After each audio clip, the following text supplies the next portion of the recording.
Assalamualaikum. In this video, we will discuss past paper questions from the topic corticosteroids and antagonist.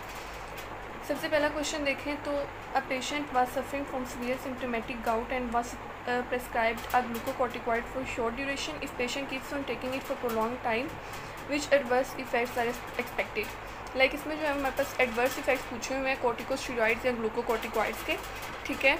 तो उसमें जो है वो हमारे पास सबसे पहला साइड इफ़ेक्ट आ जाता है, लाइक आप इससे भी याद रख सकते हैं डोम जीपी। डी से डायबिटीज़ है, ओ से ओस्टियोप्रोसिस, एम से मसल वेस्टिंग, जी से ग्रोथ इनहिबिशन और पी से जो है वो दो दफ़ा हमारे पास पी आएगा पेप्टिक अल्सर और pituitary suppression. Question number 2. A 30-year-old man complains of loss of appetite, tiredness, dizziness and weight loss for 6 months duration. His physician got routine blood tests and found hyponatremia, hyperkalemia and acidosis. Standard ACTH stimulation tests confirmed diagnosis of autoimmune Addison's disease and patient was prescribed hydrocortisone and fludrocortisone.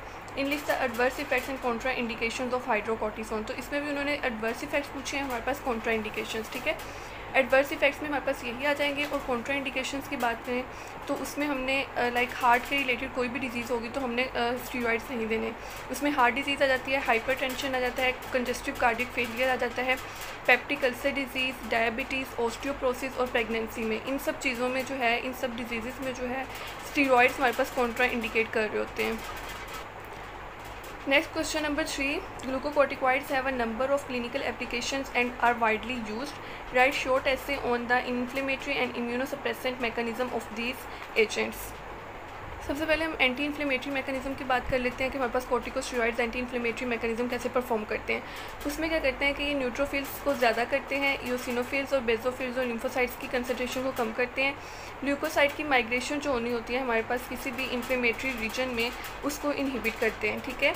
और interleukin 1, interleukin 2, interleukin 3 and platelet activating factor, ये जो है ना ये हमारे पास chemotaxis करवाते हैं या इन्हें हम कहते हैं साइटोकाइंस, इनकी कंसंट्रेशन को भी कम कर देते हैं और एंड पे जो है वो इनहिबिशन करते हैं फॉस्फोलाइपेज A2 की, ठीक है। ये सारे फंक्शंस करके ये हमारे पास actually anti inflammatory function perform कर रहे होते हैं। नेक्स्ट हमारे पास इम्यूनोसप्रेसिव मैकेनिज्म कैसे परफॉर्म करते हैं कि उसमें जो है हमारे पास टी सेल्स और लिम्फोसाइट्स जो हैं उनकी कंसंट्रेशन को कम करते हैं, लिम्फोटॉक्सिक होते हैं और जो हमारे पास जिन पेशेंट्स में ऑर्गन ट्रांसप्लांट हुआ होता है उनमें क्या करते हैं रिजेक्शन कर देते हैं इम्यूनोसप्रेशन के थ्रू।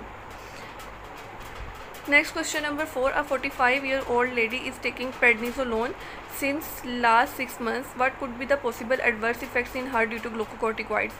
तो ये adverse effects जो हमने क्वेश्चन नंबर 1 में किए हैं like diabetes, osteoporosis, pregnancy, muscle wasting, वही वाले सारे जो हैं वो इसमें भी एडवर्स इफेक्ट्स आ जाएंगे। दैन फिर हमारे पास क्वेश्चन नंबर 5 में उन्होंने यही पूछा है कि what could be the adverse effects of glucocorticoids, और ये भी वही वाले आ जाएंगे जो हमने क्वेश्चन नंबर 1 में किए हैं। Question number 6. Name 5 glucocorticoids which belong to intermediate और लॉन्ग एक्टिंग ग्रुप। तो इसमें जो है वो हमारे पास उन्होंने एक्चुअली पूछी हुई है क्लासिफिकेशन ग्लूकोकॉर्टिकॉइड्स की, ठीक है। उसमें शॉर्ट एक्टिंग होते हैं, इंटरमीडिएट एक्टिंग होते हैं और लॉन्ग एक्टिंग होते हैं। शॉर्ट एक्टिंग का जो ड्यूरेशन ऑफ एक्शन है वो लेस दैन 12 आवर है, इंटरमीडिएट एक्टिंग का 12 to 36 आवर है और लॉन्ग एक्टिंग जो ग्लूकोकॉर्टिकॉइड्स है उनका duration of action greater than 36 hours है, ठीक है। शॉर्ट एक्टिंग में बात करें तो सबसे पहले हमारे पास आता है कोर्टिसोन, हाइड्रोकोर्टिसोन, इसके एग्जांपल्स हैं। इंटरमीडिएट में प्रेडनिसोन और प्रेडनिसोलोन इसके एग्जांपल्स में आ जाता है और लॉन्ग एक्टिंग जो है उनमें डेक्सामेथाजोन और बीटामेथाजोन आ जाता है। एक आपने इंपॉर्टेंट बात याद रखनी है कि जो हमारे पास लॉन्ग एक्टिंग ग्लूकोकॉर्टिकॉइड्स है ना उनकी मिनरलोकॉर्टिकॉइड एक्टिविटी जो है वो ज़ीरो होती है, ठीक है। लाइक इन दोनों की जो है हमारे पास कुछ ना कुछ ग्लूकोकॉर्टिकॉइड्स की like to some extent mineralocorticoid activity भी होती है, ओके। लेकिन इसकी जो है वो हमारे पास लॉन्ग एक्टिंग जो है इसकी मिनरलोकॉर्टिकॉइड एक्टिविटी नहीं होती। उसके बाद जो है वो क्वेश्चंस हमारे पास खत्म हो गए, लेकिन कुछ और इंपॉर्टेंट बातें हैं स्टीरॉइड्स के लिहाज से वो आप देख लें।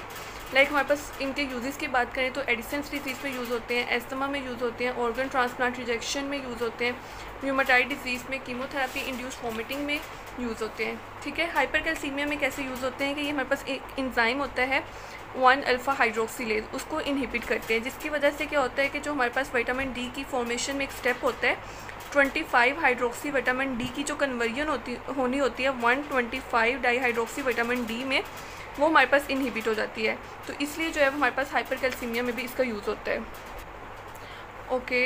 उसके बाद हमने ग्लूकोकॉर्टिकॉइड्स की बात कर ली। मिनरलोकॉर्टिकॉइड्स में आप बस 2-3 बातें याद रखें एमसीक्यूज़ के लिए कि इसका यूज़ जो है हमारे पास एडिसन्स डिजीज़ में सिमिलर टू ग्लूकोकॉर्टिकॉइड्स होता है। टॉक्सिसिटी में इसमें साल्ट एंड फ्लूइड रिटेंशन आ जाएगा और congestive heart failure.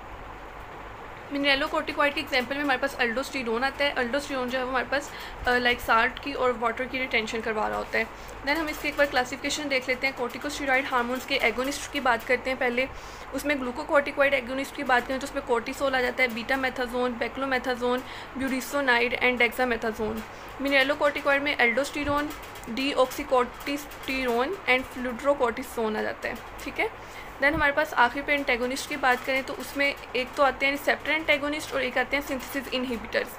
Receptor antagonist में हमारे पास जो ग्लूकोकोर्टिकॉइड का रिसेप्टर एंटेगोनिस्ट है वो माइफप्रिस्टोन है। और माइफप्रिस्टोन जो है वो एक्चुअली हमारे पास हम यूज़ करते हैं कॉन्ट्रासेप्टिव के तौर पे भी। और मिनरलोकोर्टिकॉइड में जो मिनरलोकोर्टिकॉइड रिसेप्टर एंटेगोनिस्ट है वो स्पाइरोनोलैक्टोन है। ठीक है। सिंथेसिस इनहिबिटर में हमारे पास मोस्ट इंपॉर्टेंट है कीटोकोनाजोल।